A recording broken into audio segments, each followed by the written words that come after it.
د پښتونخوا صوبې مردان او 400 ضلع د سټرابري میوې د پیداوار لپاره یاد دي. د سیمو کې کروندګرو په سلګونو جربو ځمکو باندې سټرابري کرلې ده. د زراعتو د چارواکو تر مخه دا مخال د 400 په سرکی سیمه کې خوشه په 300 ایکړ ځمکه سټرابري کرلې شوې ده. دا مخال کروندګرو د دیر ضلع بوزغلي کرلې دي، خو د سواد بوزغلي ولې نه کوي؟ نو دوی فرق ښایي. فرهاد خان کروندګر په دې اقلوي نو ناکام داري د سوات هغه چې ځوانه یو خو به هغه لکه مطلب داري په سلو بوټو کې هغه لکه مطلب داري 25 بوټ پورې به هغه نه وي جړل نه وي لکه د اوخکو مسالې و د دیر دې کې داري چې دا 100 په 100 باندې جړل چی نو دا برابرۍ د دین اکثر منګه هغه جړل پټوکیا موکیا باندې پریکو نو د دې جړل برابرۍ نو خوبني نو دا او بو تم د ټینګي هغه د سوات هغه بوټي چون هغه بو ته د ټینګي نو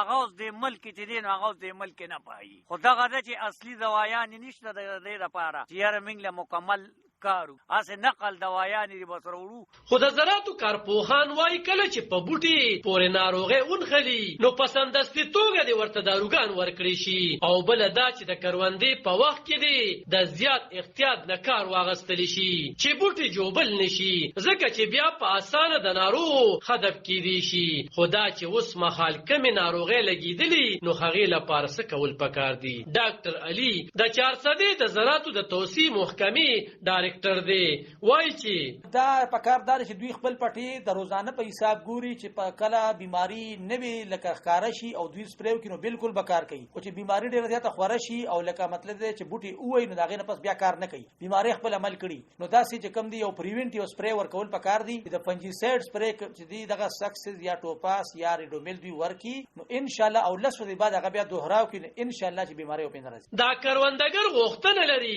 چې د فصل د زیات پیداوار لپاره دوی ته د ویړیا داروګانو سره نړیوال بازارونو ته خوم سټرابري د لیګلو اسانتیاګانې ورکړي شي ځکه چې تیر کال خوم دوی ته د کرونا ناروغۍ له امله سخت معاشي زیان رسېدلی و. طالب خان شیرپو دلبر نیوز 400 د پښتون